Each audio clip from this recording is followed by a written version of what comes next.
O livro Como Fazer Amigos e Influenciar Pessoas, de Dale Carnegie, é um dos livros mais poderosos sobre relações humanas. Se você deseja fazer mais amigos, influenciar mais as pessoas e melhorar suas habilidades de liderança, este deve ser seu livro de cabeceira. Embora tenha sido escrito 84 anos atrás, seus ensinamentos ainda são aplicáveis hoje. E por isso, esse é um dos livros mais vendidos do mundo. Neste vídeo, vou resumir o livro inteiro e detalhar todas as informações relevantes de cada capítulo. Parte 1. Técnicas fundamentais para tratar com as pessoas. Capítulo 1. Não critique, não condene, não se queixe. Não se deve criticar as pessoas mesmo que estejam erradas. Lembre-se, pessoas são criaturas emotivas, motivadas pelo seu ego e seu orgulho. Criticar os outros quase sempre os deixa em uma posição defensiva, o que os faz buscar formas de racionalizar suas ações. Críticas ferem o orgulho e fazem as pessoas se sentirem menos importantes. Lembre-se que quando as pessoas se sentem ofendidas, podem guardar ressentimentos pela vida toda. O famoso piloto de avião Bob Hoover estava voltando de um show aéreo em San Diego, quando de repente seus 2 motores desligaram. Com uma habilidade impressionante, ele conseguiu pousar o avião salvando todos que estavam a bordo, mas infelizmente a aeronave ficou seriamente danificada. O motivo da falha dos motores foi que o turbo-hélice da Segunda Guerra Mundial foi acidentalmente abastecido com combustível de jato. De volta ao aeroporto, Hoover avistou o mecânico que havia cometido este erro. E o jovem estava chorando, imaginando que Hoover devia estar furioso pela perda de seu avião e pelo perigo em que ele tinha colocado os 3 passageiros. Hoover gritou com ele? O repreendeu? O criticou? De jeito nenhum. Na verdade, Hoover disse que para demonstrar a sua confiança de que o mecânico tinha aprendido sua lição, ele gostaria que ele fizesse a manutenção do avião que o piloto usaria no dia seguinte. Pode ser que Hoover tenha sido tão benevolente, pois sabia algo que o psicólogo B.F. Skinner já tinha descoberto vários anos antes. Animais que são recompensados por um bom comportamento aprendem melhor do que os que são punidos por um mau comportamento. O mesmo é verdade para pessoas. Criticá-las não será um incentivo para mudar seu comportamento, porque elas não são movidas pela razão, e sim pela emoção. Qualquer pessoa pode criticar ou reclamar. É preciso ser forte de caráter para compreender e perdoar. Capítulo 2. Faça elogios honestos e sinceros. Um dos fatores que mais influencia o comportamento humano é o desejo de ser apreciado pelos outros.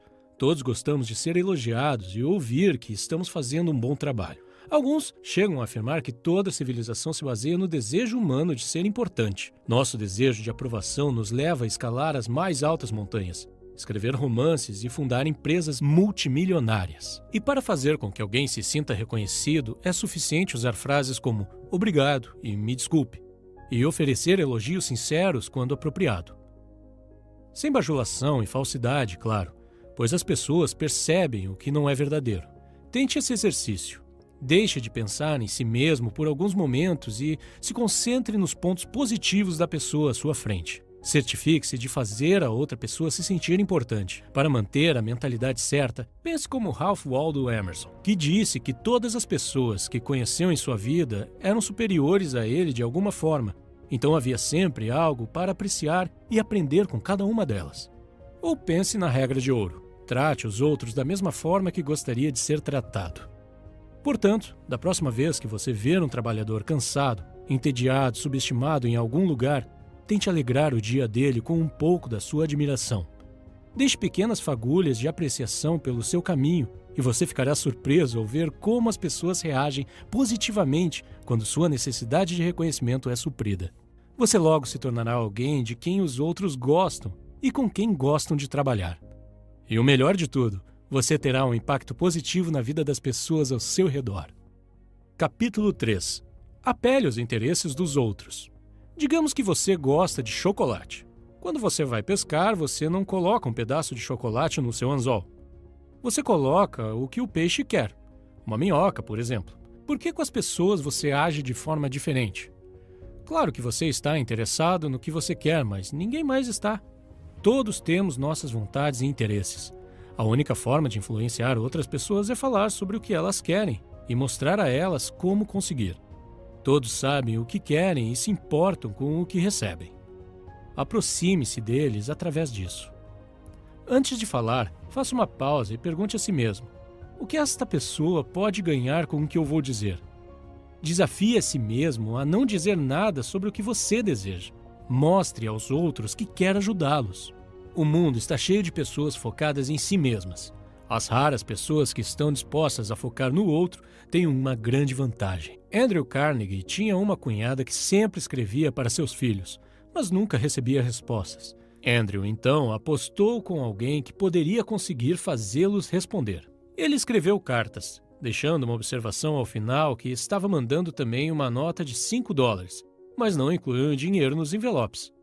Sem dúvida, dessa forma, ele obteve as respostas. Seus sobrinhos agradeciam a ele por escrever e perguntavam onde estava o dinheiro. Parte 2. 6 maneiras de fazer as pessoas gostarem de você. Capítulo 1.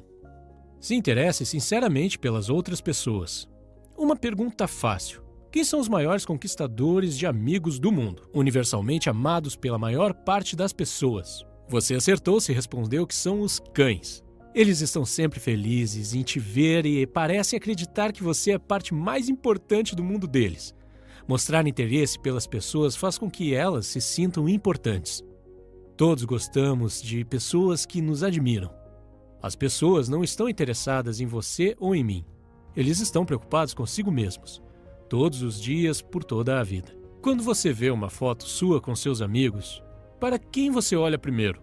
Lembre-se, você fará amigos mais facilmente se você se interessar mais por eles do que ficar tentando fazê-los se interessar por você. Pergunte às pessoas sobre suas experiências e seus objetivos. Lembre-se dos problemas que elas têm e, quando encontrar uma solução, compartilhe com elas. Não pense em ter contato apenas com o seu círculo social. Mesmo que alguém aparente não fazer parte dele, não perca a oportunidade de mostrar seu apreço e expresse um interesse genuíno neles. Em seus trabalhos, em seu conhecimento, eles se sentirão importantes por poderem passar adiante aquilo que aprenderam com a vida. Capítulo 2. Sorria. Um sorriso diz: eu gosto de você, você me deixa feliz. Ou, estou contente de te ver. É uma mensagem boa. Era uma vez um corretor da Bolsa de Nova York chamado William B. Steinhardt, que decidiu tentar algo novo. William era bastante rabugento e raramente sorria em sua vida pessoal ou profissional. Mas por conselho do autor, se comprometeu a sorrir mais. Tendo uma conversa motivadora consigo mesmo, na manhã em que o experimento começou. Ele começou o dia cumprimentando sua esposa com um sorriso. Então sorriu para o porteiro do prédio, o caixa do metrô, os negociantes da bolsa e também seus colegas do escritório. O resultado? As pessoas começaram a sorrir de volta. Em casa, Steinhardt disse que houve mais alegria nos primeiros 2 meses de experimento do que no ano inteiro antes disso. No trabalho, reclamações e queixas ficaram mais fáceis de lidar, e ele passou a ganhar mais dinheiro. Em resumo, ele ficou mais rico e mais feliz.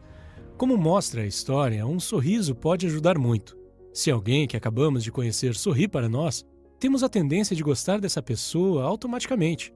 O sorriso de um bebê, por exemplo, nos faz sentir bem imediatamente, e também nos sentimos bem ao ver um cachorro abanando o rabo de alegria em nos ver. Então, se você quiser que as pessoas te achem mais agradável instantaneamente, sorria. Quando perceberem que você está feliz em vê-las, elas não vão conseguir evitar de ficar felizes em ver você também. Capítulo 3. Lembre-se que o nome de uma pessoa é, para ela, o som mais importante que existe em qualquer idioma. Nosso nome é nossa identidade. Ele nos torna únicos entre todos os outros. Este é um princípio que eu sempre ignorava. Eu conheci alguém e 5 segundos depois já tinha me esquecido do seu nome. Mais tarde, quando precisava chamar a pessoa pelo nome, sempre me desculpava dizendo: sinto muito, sou horrível com nomes, como é seu nome mesmo? Depois de ler esse livro, percebi que estava cometendo um erro grave. Quando você se lembra do nome de alguém, mostra que você estava ouvindo e que deu importância ao que a pessoa dizia. Usar o nome de alguém quebra barreiras e faz a outra pessoa se sentir mais próxima de você. Hoje em dia, quando conheço alguém, eu presto bastante atenção naqueles primeiros segundos em que dizem seus nomes. Em vez de eu dizer apenas prazer em conhecê-lo, eu digo sempre prazer em conhecê-lo, Marcelo. Pronunciar o nome em voz alta me ajuda a lembrar dele com mais facilidade. E também faz a outra pessoa se sentir conectada a mim. Então, da próxima vez que você for à academia ou a qualquer outro lugar, em vez de dizer oi, tudo bem com você, diga oi, Fernanda, tudo bem com você? Você verá a diferença. Chamar alguém pelo nome é um elogio sutil e bem-vindo. Esquecer ou escrever o nome de alguém errado é um erro horrível, que sugere que você não se importa o suficiente para acertar. As pessoas pagam muito dinheiro para que seus nomes sejam lembrados depois que elas se vão. Dão seus nomes a prédios, parques, avenidas, etc. Um empresário que não consegue se lembrar dos nomes de seus principais clientes está simplesmente dizendo: eu não me importo com grande parte do meu negócio. Certa vez, Carnegie queria que sua empresa se fundisse com uma empresa de automóveis, chamada Pullman. Quando Carnegie mencionou que a empresa nova manteria o nome, Pullman ficou muito mais animado. Se você tem dificuldades para lembrar nomes, procure entendê-los quando surgirem pela primeira vez na conversa. Peça que o repitam, até mesmo que o soletrem, se necessário. Então, o repita várias vezes para a pessoa durante a conversa. Finalmente, quando estiver sozinho, tente fazer algum tipo de associação entre o nome e outros fatos e ou palavras. Capítulo 4. Seja um bom ouvinte. Incentive os outros a falar sobre si mesmos. A vida de uma pessoa é a vida que mais importa para ela. A sua dor de cabeça pode significar mais para você do que a fome que mata milhões de pessoas desconhecidas. Permitir que alguém fale sobre si faz com que essa pessoa se sinta importante e lisonjeada. Todos passam por momentos que consideram difíceis e muitos gostam de falar sobre eles. Caso os tenham superado, pergunte a eles sobre o assunto. Melhor ainda, combine seu interesse com a dica sobre oferecer apreciação e elogios sinceros. Diga a eles como as suas histórias são incríveis, como você gostaria de ter a mesma experiência e a mesma sabedoria que eles têm. Ao conversar, a maioria das pessoas fica tão preocupada com o que elas próprias querem dizer em seguida que mal prestam atenção no que a outra pessoa diz. Ouvir verdadeiramente significa fazer um esforço consciente para dar ao outro sua atenção completa. E os benefícios dessa abordagem são enormes. Certa vez, o autor participou de um jantar em Nova York, onde conheceu um botânico. Como nunca havia conhecido um botânico antes, o autor ouviu por horas, fascinado pelas descrições de plantas exóticas e experimentos.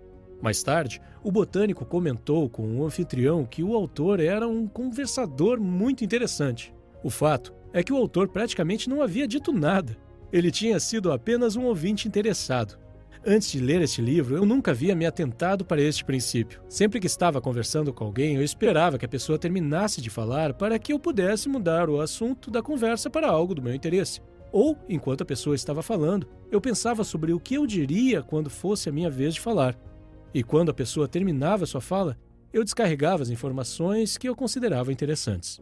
Capítulo 5. Fale sobre assuntos que interessam o outro. Usando a mesma analogia anterior, por que pescar com chocolate? Pesque com a isca que o seu companheiro de conversa quiser. As pessoas ficam muito mais entusiasmadas em falar sobre assuntos com os quais elas se importam do que sobre aqueles que só você gosta. Antes de conhecer alguém, pesquise a fundo seus interesses para que você tenha conhecimento prático. Identifique os principais objetivos de uma pessoa. E então, fale com ela sobre como você poderia ajudá-la a chegar mais perto de atingi-los. Por exemplo, meu objetivo com este canal do YouTube é chegar a 15 mil inscritos nos próximos 4 meses. Para atingir essa meta, se eu vier até você e pedir: pessoal, por favor, se inscrevam no meu canal porque eu tenho uma meta, é bem provável que você não se importaria. Esta meta não tem nenhum significado para você. Mas se, em vez disso, eu puder oferecer informações úteis com os meus vídeos, agregar valor positivo à sua vida, e só depois disso, pedir que você se inscreva no canal e ative as notificações para ver meus próximos vídeos, então haverá uma chance maior que você se inscreva. Pois se você está assistindo a este vídeo, imagino que esteja interessado no seu crescimento pessoal, e ver meus vídeos futuros pode ser interessante para você. Como você pode ver, eu nem mesmo mencionei minha meta. Falei apenas sobre os benefícios que você terá. Capítulo 6. Faça outra pessoa se sentir importante, mas com sinceridade. Quase todas as pessoas que você conhece se sentem superiores a você de alguma forma. Deixe-os perceber de forma sutil que você vê a importância deles. Inversamente, evite fazer coisas que rebaixem o outro e o façam sentir-se diminuído ou sem importância. Ofereça elogios sem querer nada em troca, apenas para irradiar alegria e deixá-los mais felizes. Este princípio é uma espécie de recapitulação dos princípios anteriores. Então, vamos passar para o próximo. Parte 3. 12 maneiras de conquistar as pessoas para o seu modo de pensar. Elogiar é muito útil, mas o que você faz quando alguém discorda de você? Esse é o próximo assunto de como fazer amigos e influenciar pessoas. Em resumo, a ideia é deixar de lado seu instinto de combater fogo com fogo. As pessoas não gostam quando provam que estão erradas. Não gostam de admitir que precisam mudar de ideia. Não importa o quanto você esteja supostamente certo. Corrigi-los fere seu orgulho. Você pode achar que é importante ser visto como uma pessoa mais inteligente do local, mas na verdade, as outras pessoas vão ficar ressentidas com você. Capítulo 1. O melhor modo de vencer uma discussão é evitá-la. Discutir com a outra pessoa não faz muito sentido. Se você perder, você perde a discussão. Se você vencer, a outra pessoa ficará ressentida por ter tido o orgulho ferido. Então, você ainda não a terá conquistado de verdade. E 9 entre 10 vezes, a discussão só fará com que a outra pessoa fique mais forte em seu ponto de vista do que antes. Portanto, a única solução é evitar essas discussões antes de começarem ou se intensificarem. Quando a discussão começar, desconfie da primeira resposta que lhe vier à cabeça, pois geralmente é uma resposta defensiva e instintiva. E, acima de tudo, controle seu temperamento. Ouça o que o seu oponente tem a dizer sem resistência e sem protestar, e prometa examinar cuidadosamente seus pensamentos. Tente encontrar áreas em que vocês concordam. Isso ajudará a reduzir a defesa do seu oponente. Capítulo 2. Comece de modo amigável. Uma atitude hostil apenas convida a hostilidade recíproca. As pessoas não querem mudar de ideia e você não pode forçá-los a concordar com você. Mas talvez você possa levá-los a concordar com você. Pense nas estratégias que você usaria para fazer um animal vir até você. Você corre atrás dele gritando? Ou você oferece comida? Uma gota de mel apanha mais moscas do que um galão de fel. Certa vez, alguém morava de aluguel em um apartamento cujo dono era uma pessoa difícil. O aluguel que pagava era muito alto, mas em vez de reclamar sobre como isso era injusto, o inquilino falou o quanto ele apreciava morar ali e a forma como o proprietário administrava o prédio, e que gostaria muito de ficar mais um ano, mas não tinha como pagar. O proprietário, então, feliz por ter um inquilino tão satisfeito e educado, ao contrário dos anteriores, fez uma redução no valor do aluguel. Capítulo 3. Mostre respeito pelas opiniões alheias. Nunca diga, você está errado. Quando atacadas por estarem erradas, as pessoas defenderão sua opinião até o fim. Eles vão perder de vista o ponto principal, na esperança de encontrar pequenas exceções e que seu ponto de vista seja verdadeiro. Formamos nossas crenças quase sem perceber, mas depois desenvolvemos uma necessidade irracional de defendê-las, quando alguém ameaça provar que estamos errados. O autor conta então uma história sobre as cortinas que comprou para sua casa através de um decorador de interiores. Na hora de pagar, ele ficou chocado com o valor da conta, e quando mencionou o preço a uma amiga, ela pareceu surpresa e disse que o preço obviamente era alto demais.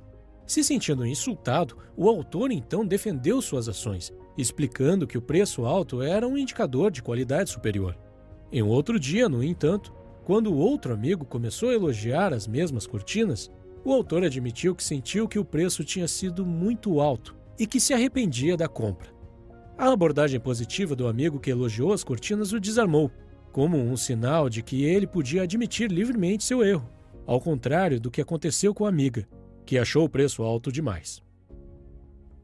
Sempre que você diz a uma pessoa que ela está errada, você basicamente está dizendo, eu sou mais inteligente do que você. Este é um ataque direto à autoestima. E a retaliação acontece porque você está claramente desrespeitando as opiniões do outro. Capítulo 4. Se você estiver errado, admita imediatamente e de forma clara. Uma vez o autor estava passeando com seu cachorro Rex em uma floresta próxima. Rex gostava de correr livre, por isso não usava focinheira ou coleira. Infelizmente, eles encontraram um policial que advertiu severamente ao autor que isso era ilegal e disse que, só desta vez, ele os deixaria ir apenas com um aviso. O autor obedeceu, mas Rex não gostou da focinheira, então eles logo voltaram aos seus velhos hábitos. Foi quando o mesmo oficial os pegou novamente. Desta vez, antes mesmo que o oficial abrisse a boca, o próprio autor expressou o quanto lamentava e quão inaceitável era seu delito. É provável que o policial tivesse ficado com raiva e lhe aplicasse uma multa. Mas graças à admissão inicial de culpa, ele fez o oposto. O policial começou a argumentar que o cachorrinho realmente não estava machucando ninguém. Aceitou as desculpas de Carnegie e deixou que Rex continuasse livre em seu caminho. Admitir seu erro ajuda porque a outra pessoa geralmente está tentando se sentir importante ao criticar você. Mas assim que você admite sua culpa, a situação muda completamente. Agora, atacar não é mais uma estratégia possível para que se sintam importantes. Então, passam a mostrar generosidade e te perdoam. Isto é exatamente o que tornou o policial tão leniente. Então, da próxima vez que você perceber que está errado, admita com entusiasmo. Você terá melhores resultados e descobrirá que é bem mais agradável do que ter que se defender enquanto a outra pessoa aponta seu erro. Capítulo 5. Deixe a outra pessoa falar durante a maior parte da conversa. Uma pessoa que discorda de você não prestará atenção no que você diz enquanto ela estiver desesperada para apresentar seus próprios argumentos. Portanto, incentive-a a expressar suas ideias completamente. Tenho certeza que você já assistiu a discussões em que nenhuma das pessoas estava ouvindo, porque sentiam que seus pontos de vista não estavam sendo reconhecidos pelo outro lado. Portanto, sempre resista à tentação de interromper enquanto alguém fala. Imagine que há uma garrafa vazia que se enche conforme a pessoa fala. Quando ela enche a garrafa, ela se torna muito mais receptiva a novas ideias e pensamentos. Antes que a garrafa esteja cheia, ela se sente ignorada. Cada vez que você interrompe, você esvazia a garrafa e é preciso começar tudo de novo. Capítulo 6. Tente honestamente ver as coisas pelo ponto de vista alheio. Se você tivesse nascido no corpo de outra pessoa, tivesse tido as experiências dela e visse o mundo pelas mesmas lentes, acabaria chegando às mesmas conclusões. Considere as ideias e sentimentos alheios tão importantes quanto os seus. Imagine como seria olhar para o mundo do ponto de vista da outra pessoa. Essa atitude é bastante produtiva. Vai te ajudar a descobrir os interesses do outro e articular seus argumentos para apelar aos interesses dele. Por exemplo, em uma entrevista de emprego, coloque-se no lugar do entrevistador. Você acha que ele gosta do processo da entrevista e de conversar com dezenas de pessoas em busca da pessoa certa? Você acha que ele está esperando que você se saia bem ou mal? Assim como você espera ser a pessoa certa para o cargo, o entrevistador também espera que a próxima pessoa que entrar em sua sala se encaixe perfeitamente no perfil da vaga. Ele também quer encerrar as entrevistas o quanto antes. Mude sua perspectiva. Em vez de ver a entrevista como uma situação que pode resolver o seu problema, veja-a como uma situação que pode resolver o problema do outro. Se você se concentrar nos problemas da empresa e explicar como os resolverá, seu problema será resolvido também. Capítulo 7. Seja compreensivo com as ideias e desejos da outra pessoa. Qualquer pessoa chateada sente-se completamente justificada em sua raiva. Não importa no que você acredita. Quando estamos com raiva, não dizemos para nós mesmos: eu sei que estou sendo irracional e que minha raiva não faz sentido, mas vou ficar com raiva mesmo assim. Todos precisam de compaixão e que seus sentimentos sejam reconhecidos como válidos. Se pudermos ser compreensivos com os outros, eles também vão compreender o nosso lado e, muitas vezes, concordar com a nossa maneira de pensar. Capítulo 8. Comece com perguntas às quais a outra pessoa responderá sim. Cada vez que alguém diz não, fica na defensiva, e a tendência é que seja consistente com esse sentimento nas perguntas seguintes. Portanto, não comece falando sobre as opiniões em que vocês discordam. Comece com as que vocês concordam. Faça a pessoa começar dizendo sim. Em vez de forçar suas conclusões, guie a pessoa até suas conclusões, com uma série de perguntas lógicas, sem deixar que percebam o que você está fazendo. É melhor usar o tom genuíno e paciente, em vez de aparentar já saber de todas as respostas. Faça perguntas com respostas pouco óbvias, para que a pessoa não se sinta encurralada. Essa técnica é muito usada por vendedores. Por exemplo, imagine que eu queira vender meus resumos de livros para você. Eu digo: você parece ser uma pessoa que gosta de ler, certo? Você responde que sim. Então eu digo: você gosta de economizar dinheiro? Você gosta de economizar tempo? É provável que suas respostas seriam sim, novamente. Assim que você disser sim, eu direi: compre meus resumos de livros, é exatamente o que você deseja. Você economizará tempo, dinheiro e lerá um livro muito mais rápido. Como você se sentiria nesse momento? Tenho certeza que você se sentiria preso em uma armadilha, forçado a fazer algo que você não quer. Mesmo se você gostasse do meu produto, você ficaria chateado com a minha abordagem. Provavelmente não compraria meu produto. Capítulo 9. Deixe a outra pessoa pensar que a ideia é dela. As pessoas gostam mais de suas próprias ideias do que das ideias dos outros. Ter suas próprias ideias faz com que elas se sintam inteligentes e importantes, e colocar tais ideias em prática dá a eles a sensação de controle. Por exemplo, certa vez eu estava negociando com um homem bastante difícil que não gostava de se comprometer. Depois de um tempo, percebi que seria muito difícil chegar a um acordo. Então, decidi aplicar essa tática e disse: "Você sabe mais sobre esse assunto do que eu. Você é o especialista, então eu quero ver sua opinião. Como podemos chegar a um acordo?" Ele parou por um momento e então começou a me dar conselhos e opções. Sua abordagem mudou de oponente para mentor. Depois de ouvir todas as suas opções, escolhi uma delas e decidi implementá-la. Como foi ele quem deu a opção, ele ficou muito mais engajado e interessado em implementá-la com sucesso. Capítulo 10. Apele para os motivos mais nobres. Uma pessoa geralmente tem 2 motivos para fazer algo. Um que parece ser o motivo certo e um motivo verdadeiro. Esqueça o verdadeiro. Apele aos princípios morais mais elevados dela. Por exemplo, se alguém estiver quebrando um acordo, diga a ele que a impressão que você teve do caráter dele era de alta integridade. Dê a ele um tempo para pensar e diga que se ele quiser tomar essa atitude mesmo assim, então você vai aceitar e admitir que seu julgamento de caráter estava errado, mas que você ainda acredita que ele é um homem de palavra e não vai quebrar o acordo.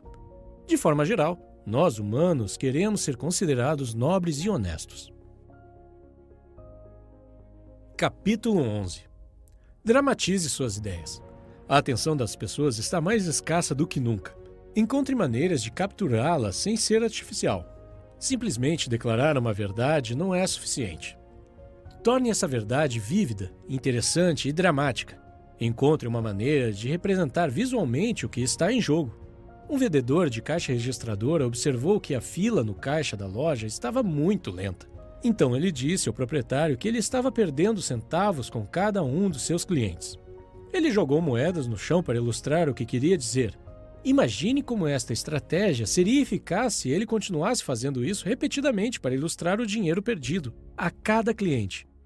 Steve Jobs ficou famoso ao apresentar o iPod com a frase "1000 músicas no seu bolso", em vez de mencionar gigas de armazenamento. Aqui estão algumas táticas para aplicar este princípio. Forneça uma analogia visual. Mostre objetos para ilustrar tamanho, velocidade e custo. Diga o valor da oportunidade em dinheiro. Por exemplo, sua empresa estará perdendo uma Ferrari por dia enquanto não corrigir esse problema. Eu gosto dessa tática e já usei muito no passado. Por exemplo, quando estava terminando meu estágio, tive que fazer uma apresentação final sobre os resultados. No total, éramos cerca de 25 alunos, e a minha apresentação foi uma das mais interessantes. O motivo é que não falei das tarefas entediantes que fazia no Excel.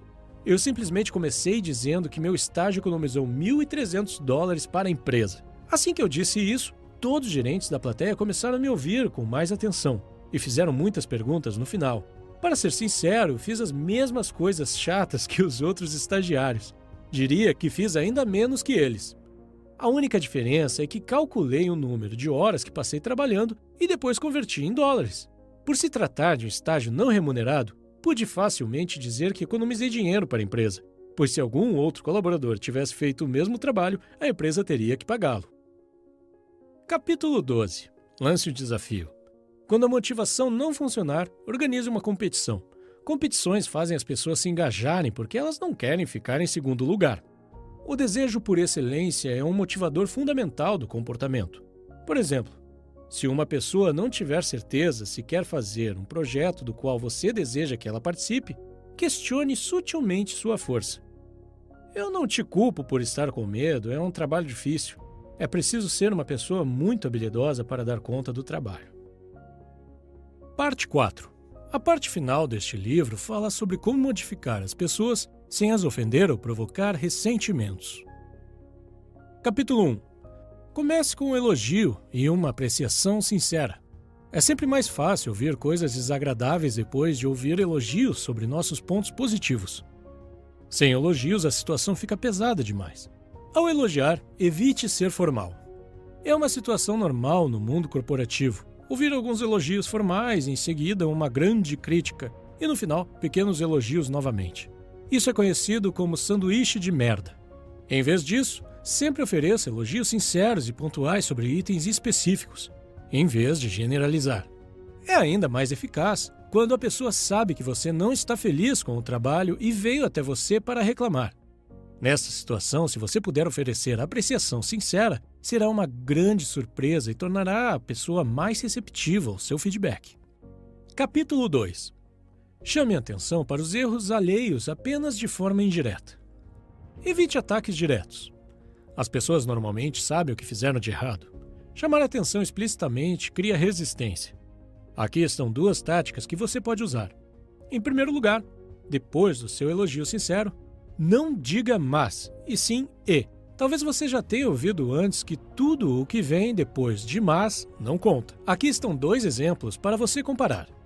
Você fez um excelente trabalho e se esforçou bastante, mas poderia ter evitado esses erros descuidados. Versus, você fez um excelente trabalho e se esforçou bastante, e se você fizer uma lista, vai melhorar sua taxa de precisão. Essa última abordagem evita o sentimento negativo de fracasso. Segunda tática: se uma tarefa estiver deixando de ser feita, faça você mesmo e mostre o trabalho para a pessoa. Por exemplo, John Wanamaker viu um cliente sendo ignorado no balcão de vendas enquanto os vendedores conversavam no canto. Ele mesmo atendeu a mulher e, em seguida, entregou a compra para que os vendedores embalassem. Capítulo 3. Fale de seus próprios erros antes de criticar os das outras pessoas. Admitir seus próprios erros mostra que você reconhece que a tarefa é difícil e que os erros da pessoa são compreensíveis. Carnegie diz que se você deseja trazer as pessoas para a sua forma de pensar, sempre fale sobre seus próprios erros antes de criticar a outra pessoa. Nunca diga "você está fazendo isso do jeito errado" ou "você não deveria fazer isso". Essa abordagem apenas deixaria a pessoa na defensiva e ela tentaria provar que estava certa com todas as explicações possíveis. Primeiro, fale sobre seus próprios erros. Diga a eles como você se sentiu quando estava no lugar deles e como você estava errado. Por exemplo, eu costumava contratar alunos para o programa de estágio de uma empresa onde trabalhei há vários anos. Durante o processo de entrevista, pude perceber que muitos alunos não conseguiam se expressar de verdade por causa do estresse e do nervosismo. Tenho certeza de que você está familiarizado com esse sentimento. Assim que você entra na sala de entrevista, seu QI cai para 20. E você não consegue nem responder a pergunta simples. Isso também dificultava o meu trabalho, pois era difícil identificar se o aluno não sabia a resposta ou se apenas não conseguia responder por causa do estresse. A situação ficava ainda mais difícil se o aluno fosse introvertido e tímido. Por isso, eu sempre tentava deixá-los relaxados, dizendo que era apenas uma conversa amigável, que eles não precisavam se estressar. Mas nunca dava certo. Um dia decidi iniciar o processo de entrevista com a minha própria história, embaraçosa de entrevista que fiz quando eu estava me candidatando para a mesma vaga que eles tentavam naquele momento. Eu disse a eles que não conseguia responder à entrevistadora quando ela me perguntou se eu poderia citar uma plataforma de mídia social que fosse famosa. Na época, o Facebook era a maior plataforma de mídia social e eu usava todos os dias, porém não consegui responder a uma pergunta tão simples. A entrevistadora esperou vários segundos pela minha resposta e então disse: Facebook, bem baixinho. Ainda hoje não consigo entender como não consegui responder a uma pergunta tão simples. Essa história fazia os alunos rirem e se sentirem relaxados, porque podiam ver que eu também já estive no lugar deles. E admitir minha própria história embaraçosa os ajudava a se sentirem confortáveis. Mostrava que todos somos humanos e erramos nesse tipo de situação estressante. Capítulo 4. Faça perguntas em vez de dar ordens. Fazer perguntas traz muitos benefícios. Primeiro, permite que o outro chegue às próprias conclusões de forma independente. As pessoas gostam mais de suas próprias ideias. Em segundo lugar, dá controle à pessoa e a faz se sentir importante. Em vez de seguir as ordens de outra pessoa, está agora seguindo as suas próprias. Terceiro, estimula a criatividade, ideias novas e melhores podem surgir.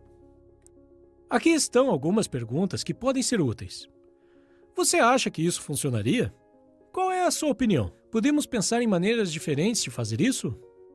Capítulo 5. Evite deixar as outras pessoas envergonhadas. As pessoas anseiam por importância. Se você destruir essa importância, ficarão ressentidos com você, e será mais difícil lidar com elas mais tarde. O livro não dá as diretrizes claras sobre como fazer isso, mas centra-se em preservar o orgulho da pessoa e as coisas com a qual ela se importa. Por exemplo, em uma situação que uma secretária cometeu um erro, ela se desculpou pelo erro e disse que entregaria um novo relatório antes da próxima reunião. Em vez de criticar seu descuido, o gerente agradeceu seu trabalho. Disse que não era um erro incomum para um novo projeto. Expressou sua fé no trabalho dela e disse que sabia que ela havia feito o seu melhor. Capítulo 6. Elogie até mesmo os progressos pequenos, e cada novo progresso também. Elogiar cada avanço inspira outra pessoa a continuar melhorando. Mais uma vez, tenha em mente que as pessoas desejam ser importantes, e elogiá-las as deixa querendo mais. Eu acredito no poder dessa tática porque eu a vi funcionar em minha própria experiência. Isso me transformou de uma pessoa tímida e pouco comunicativa em um líder de equipe que administrava 25 pessoas e fazia apresentações para centenas de pessoas. Se você quiser aplicar essa tática, ofereça elogios específicos. Destaque uma realização específica, em vez de fazer comentários lisonjeiros gerais. Lembro de quando comecei no meu segundo emprego. Muitos dos meus colegas do escritório me alertaram para ter cuidado com um dos funcionários indianos. Disseram que ele era preguiçoso, respondia aos e-mails com atraso e que a qualidade do seu trabalho não era boa. Vários de meus colegas até reclamaram com o gerente dele, mas isso não adiantou. Assim que comecei a trabalhar com ele, pude ver que meus colegas estavam certos, mas em vez de me concentrar em seus erros, decidi aplicar o princípio de Carnegie e me concentrar em pequenas coisas positivas e elogiá-lo por elas. Sempre que via um pequeno trabalho bem feito da parte dele, mesmo que pequeno, o elogiava por esse trabalho específico e, às vezes, adicionava no e-mail de seu gerente para que ele recebesse uma cópia. O número de trabalhos bem feitos começou a aumentar e, depois de 7 semanas, ele era uma pessoa completamente diferente. Ele se tornou proativo e amigável em suas comunicações, e não só comigo. Ele mudou com os outros também. Ele até me adicionou como amigo no Facebook, o que não tinha feito com nenhum dos meus colegas antes. Capítulo 7. Atribua a outra pessoa uma boa reputação. Se você quiser melhorar algo em uma pessoa, haja como se esse traço já fosse uma de suas características marcantes. Por exemplo, digamos que enquanto você conversa com seus amigos, um deles diz que te considera alguém que sabe guardar segredos e em quem se pode confiar em qualquer situação. O resto de seus amigos também concorda com essa opinião. Depois de ouvir isso, mesmo que você não seja uma pessoa boa em guardar segredos, você começará a agir como tal. Você terá muito mais cuidado para não perder esse status e falará com muito mais cuidado para não acabar revelando o segredo de alguém e perder seu valioso título. Capítulo 8. Faça o erro parecer fácil de corrigir. Se você disser a alguém que lhe falta talento e que ele nunca será bom em alguma coisa, você eliminou o interesse e a esperança que ele poderia ter de melhorar. Em vez disso, diga a ele que ele tem o talento e os fundamentos certos, mas precisa apenas praticar para melhorar. Torne as etapas fáceis de executar. Exemplo, um instrutor de dança pode dizer para um dançarino que precisa melhorar. Você tem um senso natural de ritmo. Capítulo 9. Torne as pessoas satisfeitas em fazer o que você quer. Este princípio é semelhante a um dos princípios anteriores, que tratava de manter o interesse da outra pessoa em mente. Pessoalmente, penso que falar apenas sobre os interesses das outras pessoas pode levantar suspeitas. Por exemplo, se alguém com quem você está conversando quer falar apenas sobre você, sem mencionar seus próprios interesses, você pode suspeitar que nem tudo está sendo revelado. Uma maneira de evitar parecer falso é deixar claro seus motivos desde o início. Em seguida, falar sobre os benefícios que vocês dois teriam.